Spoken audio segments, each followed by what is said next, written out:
आगम रसिक जिज्ञासु श्रोताओं के लिए आज 12वां अंग दृष्टिवाद, उसके बारे में हम चर्चा, विचार विमर्श, चिंतन, बातचीत करेंगे। श्रोताओं, दृष्टिवाद जो वर्तमान में विलुप्त है, तो दृष्टिवाद जो हमारा ये आगम है, इस आगम के विलुप्त हो जाने पर भी इसके बारे में श्रुति परंपरा से जो जानकारी उपलब्ध होती है, उसी का आधार लेकर मैं आपको कुछ बातें बताना चाहूँगी। दृष्टिवाद, ये जो नाम है, 12वां अंग है ये हमारे अंग सूत्रों का। तो दृष्टिवाद जो ये नाम है, ये दिट्ठिवाय बनता है, इसका प्राकृत में दिट्ठिवाय। तो इसके दो शब्द बनते हैं संस्कृत के, दृष्टिवाद और दृष्टिपात। दृष्टिवाद और दृष्टिपात। तो दृष्टिवाद भी यहाँ पर सही मतलब लगता है।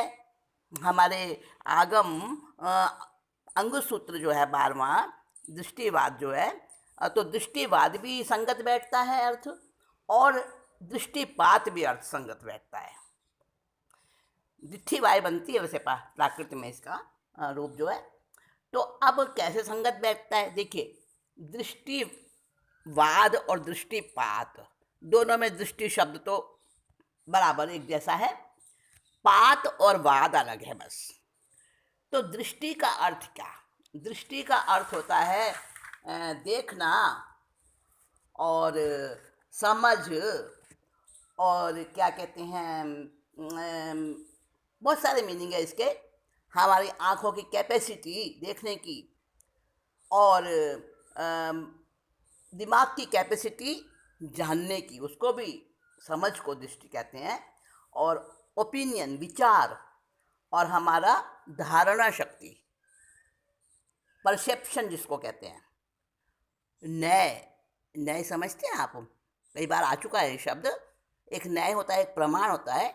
न्याय होता है वस्तु के स्वरूप को अंश रूप में, पार्टली, क्योंकि एक साथ एक ही बात कही जा सकती है, तो बाकी बातें जो उस वस्तु में हैं वो समाप्त नहीं हो जाती हैं। जैसे आप कहेंगे आम का रंग पीला है। अब आम का रंग पीला है, बात सही है, लेकिन आम के रंग पीला होने के साथ साथ उसके अंदर मिठास का गुण भी है, उसके अंदर कोई वज़न भी है, उसके अंदर कोई साइज भी है, आकार भी है ना, उसके अंदर और भी बहुत सारे गुण होंगे। तो सारे गुण एक साथ में नहीं कहे जा सकते। तो एक बार जो बात कही जाती है, अंश रूप में जो ज्ञान होता है, जो प्रकट किया जाता है, जो बताया जाता है, जो समझा जाता है, जो जाना जाता है अंश रूप में, वो सब न्याय होता है। न्याय, तो न्याय असंख्य प्रकार के हैं, लेकिन मुख्य रूप से न्याय 7 हैं। तो न्याय का अर्थ भी दृष्टि होता है। दृष्टि की बात चल रही है ना, तो न्याय यानी दृष्टि, वेरियस व्यू पॉइंट्स, जो जानने के लिए बहुत सारे व्यू पॉइंट्स होते हैं, मीनिंग समझने के लिए, उसको भी न्याय कहते हैं और दृष्टि भी कहते हैं। और ये इतने सारे तो दृष्टि के मीनिंग हो गए। पात, दृष्टिपात, पात का अर्थ होता है डालना, टू थ्रो, किसी के ऊपर दृष्टिपात करना, अच्छा देखना, दृष्टि डालना। और दृष्टिवाद का क्या अर्थ होता है? दृष्टिवाद का अर्थ होता है बताना, टू टेल, और प्रकट करना, अथवा कोई एक प्रकार की मान्यता, जैसे कहते हैं ना साम्यवाद, कम्युनिस्टवाद, अर्थवाद, बहुत सारे वाद होते हैं, समाजवाद, लोकतंत्रवाद। वाद माने एक तरह का कोई दर्शन, एक तरह का कोई सिद्धांत, वो भी वाद होता है। तो अभिव्यक्त करना, विशेष प्रकार का अपना मत संप्रदाय, कोई एक ग्रुप बना दिया, उसको भी वाद कहते हैं। दर्शन विषयक, दर्शन से संबंधित, फिलॉसफी से रिलेटेड विश्वकोश, उसको भी वाद कहते हैं। तो सबका मिला के अर्थ हो गया दृष्टिवाद। जितना भी ये पूरा शब्द है, हमारा जो आगम का नाम है दृष्टिवाद, तो उसका अर्थ हो गया कि पूरे संसार में जितने भी प्रकार के दर्शन हैं, जितनी भी फिलॉसफी है, ज्ञान का जितना भी भंडार है, जितने भी नए हो सकते हैं संसार में, जितनी भी सिस्टम्स हैं, उन सभी का समावेश हो जाता है दृष्टिवाद में। अब देखो कितना कितना इसका वास्ट, विशाल हो गया ना सारा इसका फील्ड। तो विशाल पूरे ज्ञान का जो कोश है, तो उसको दृष्टिवाद का नाम दिया है। भगवती सूत्र है ही सबसे बड़ा, मैंने आपको बताया था उसके प्रसंग में, भगवती सूत्र, जिसको व्याख्या प्रज्ञप्ति भी कहते हैं। लेकिन दृष्टिवाद तो सबसे ही विशाल है। सभी अंग सूत्रों में, अंग उपांगों में दृष्टिवाद सबसे विशाल है। अभी ये लुप्त हो चुका है। जैन परंपरा में ये आगम दृष्टिवाद सबसे महान माना जाता है, पर वर्तमान में इसका लोप हो चुका है और व्यवच्छेद हो चुका है।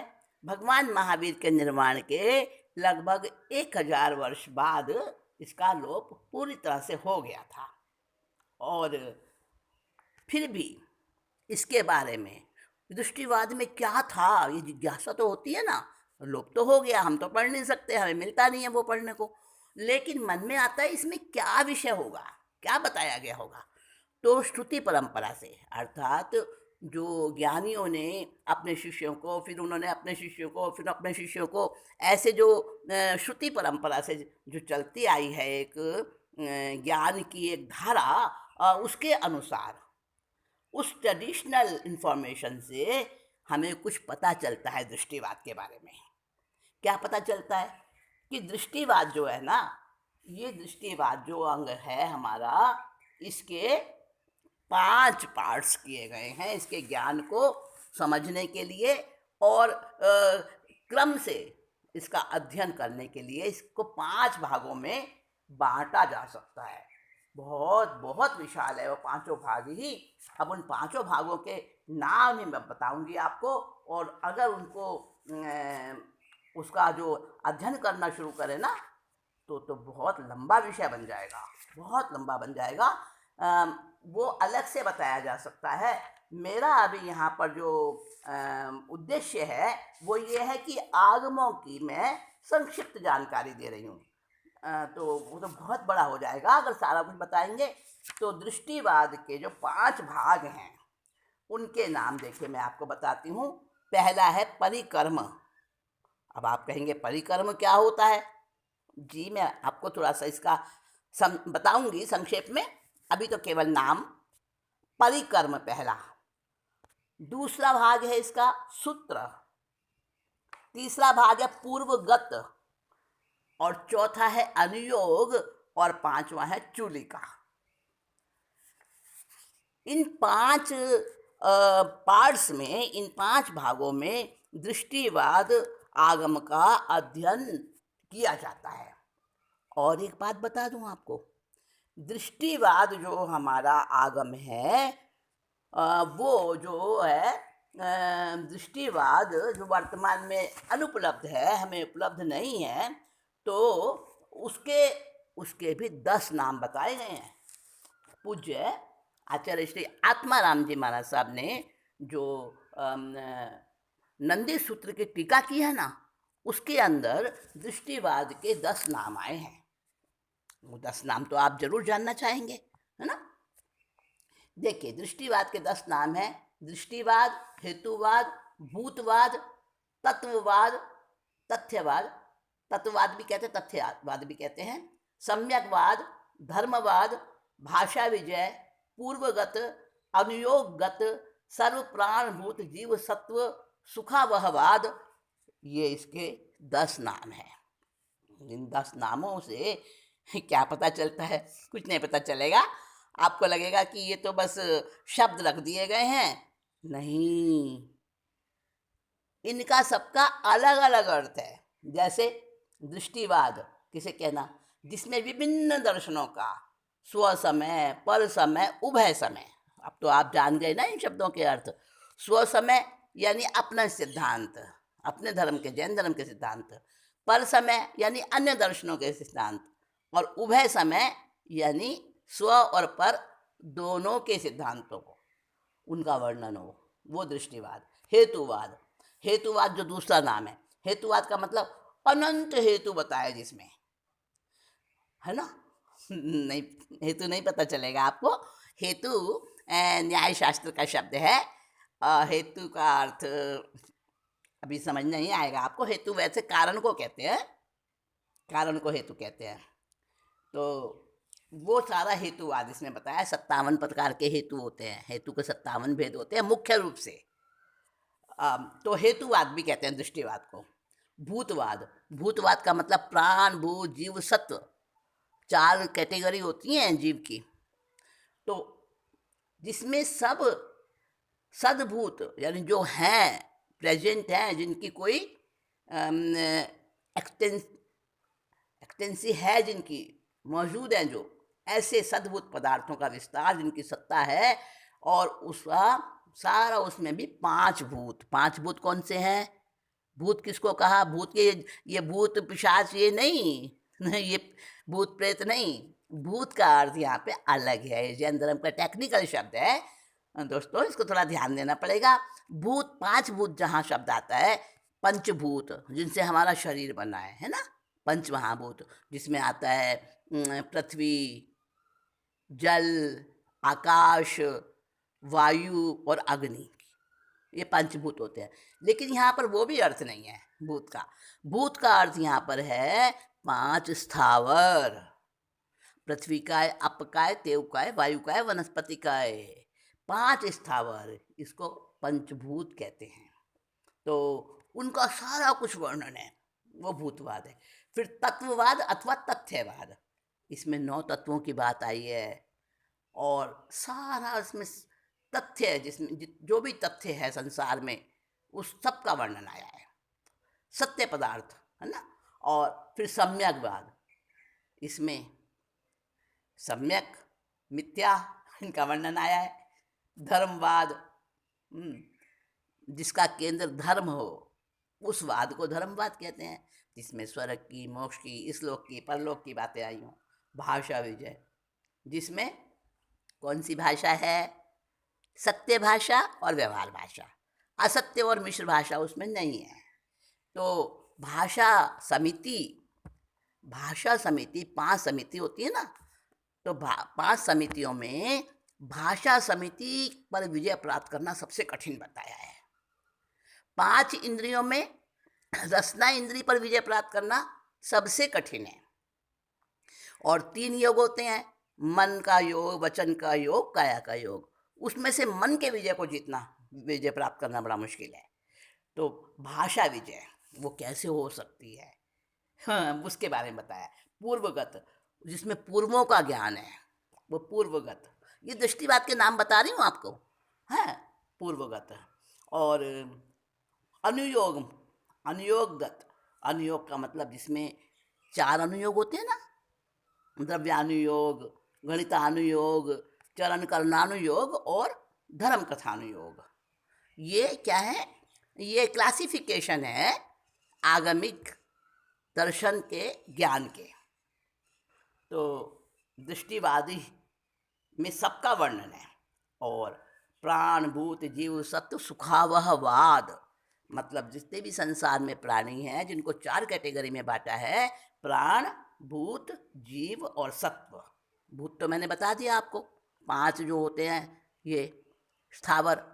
अब प्राण क्या होता है? प्राण होते हैं बेइंद्रिय, तेंद्रिय, चौइंद्रिय, ठीक है। और भूत हो गया। अब जीव और सत्व, सत्व होता है, सत्व किसे कहा? सत्व कहा, सत्व कहा 4 भूतों को, केवल 4 लेने, वनस्पति को छोड़ देना, 4 को लेके उसको सत्व कहते हैं। और जीव तो है पंचेंद्रिय जितने भी हैं, जिसमें मनुष्य, तिर्यंच और नारकी और देवता ये जीव हैं। तो जितने भी संसार में छोटे बड़े सब एक इंद्रिय से लेकर निगोज से लेकर जितने भी प्राणी हैं वो प्राणभूत जीव सत्व में आ जाते हैं। तो 10वां नाम है दृष्टिवाद का प्राणभूत जीव सत्व सुखावहवाद। इनका सुख, इनके सुख को देने वाला, इनके सुख को प्राप्त कराने वाला, इनके सुख की रक्षा करने वाला जो ज्ञान है वो है दृष्टिवाद। ये दृष्टिवाद के 10 नाम आए हैं नंदी सूत्र की टीका में, जो पूज्य श्री आत्माराम जी महाराज साहब ने लिखी है ना, नंदी सूत्र की टीका, उसमें आए हैं 10 नाम दृष्टिवाद के। अब देखिए दृष्टिवाद जो हमारा आगम है, दृष्टिवाद आगम जो है उसके बारे में बताया है कि सर्व भाव परूपना आग विजयी। इसमें सारे ही प्रकार का ज्ञान, सबकी सारी प्ररूपना इसमें की गई है। और वो 5 प्रकार की है से समासव पंचवीय पंडिते, वो 5 प्रकार से प्ररूपना की गई है। 5 प्रकार की प्ररूपना जो मैंने अभी आपको बताई, परिकर्म, सूत्र, पूर्वगत, और उसके बाद में फिर बताया आपको परिकर्म, सूत्रगत और बताया था परिकर्म पहला, सूत्र दूसरा, पूर्वगत तीसरा, अनुयोग चौथा और शूलिका 5वां। ये 5 भागों में दृष्टिवाद का अध्ययन होता है। तो ये 5 में यहाँ पे बताएं 5 प्रकार की परिक्रम इसकी प्ररूपना होती है। परिकम में सुत्ताइम, पूगय, अनुयोग, चुलिया। अब एक एक बात को पूछा है, परिकर्म क्या होता है, फिर परिकर्म को बताया 7 प्रकार का होता है, फिर वो 7 प्रकार में फिर एक एक प्रकार का उसका सारा विवेचन किया है। तो साथियों में तो बहुत लंबा सारा विषय हो जाएगा। तो अभिप्राय ये है कि आगम जो है हमारे, ये 11 अंग सूत्र, ये जैसे शरीर के अंग होते हैं, तो 11 अंग सूत्र हमारे अंग सूत्र देव है, और सूत्र देवता के अंग के समान ही हमारे 12 अंग हैं। 11 इसलिए बोलते हैं क्योंकि अभी दृष्टिवाद है नहीं। तो इसमें सारा वर्णन मिलता है, और ये भी वर्णन मिलता है। देखिए जब आपने हर साल सुनते होंगे, आप पढ़ते होंगे कौन सा, अंतगढ़ सूत्र। तो अंतगढ़ सूत्र में जहाँ 90 आत्माओं का वर्णन आता है, तो वहाँ पर आता है कौन से साधकों ने कितने कितने अंगों का अध्ययन किया। अब की बार ध्यान से सुनना, आप जब सुनोगे ना, पढ़ोगे अंग सूत्र, उसमें कौन सा, अंतगढ़ सूत्र है ना, याद रखना। तो अंतगढ़ सूत्र के अंदर ये वर्णन आता है कि किसने 12 अंगों का अध्ययन किया, किसने 11 का अध्ययन किया, अंग सूत्रों का वहाँ पे आता है। तो ध्यान से सुनना और उसको नोट करके रखना। तो बहुत सारी बातें हैं, अगर इसका और विवेचन हम करें तो इसका तो अलग से ही एक बहुत बड़ा लंबा चौड़ा वर्णन बन जाएगा। तो आपको जिज्ञासा तो हो रही होगी ये 5 क्या है, परिकर्म क्या है, सूत्र क्या है, पूर्वगत क्या है, अनुयोग और चूलिका क्या है। तो इसके बारे में मैं अलग से बताऊंगी, एक अलग मीटिंग करेंगे और उसमें थोड़ा थोड़ा परिचय इसका भी मैं दूंगी, ऐसा मैं भाव रखती हूँ। तो 12 अंगों का ये वर्णन हमारा आज हुआ, और 12 अंग, उसके बाद में हमारे 12 उपांग हैं, तो 12 उपांगों का भी वर्णन करेंगे। इससे पहले दृष्टिवाद के 5 अंगों का भी हम विचार करेंगे, उनके बारे में संक्षिप्त जानकारी करेंगे, वो समय अनुसार करेंगे। तब तक के लिए अभी आप जो सुना है, जो जाना है, उसको मनन चिंतन करते रहें और आत्मसात करते रहें।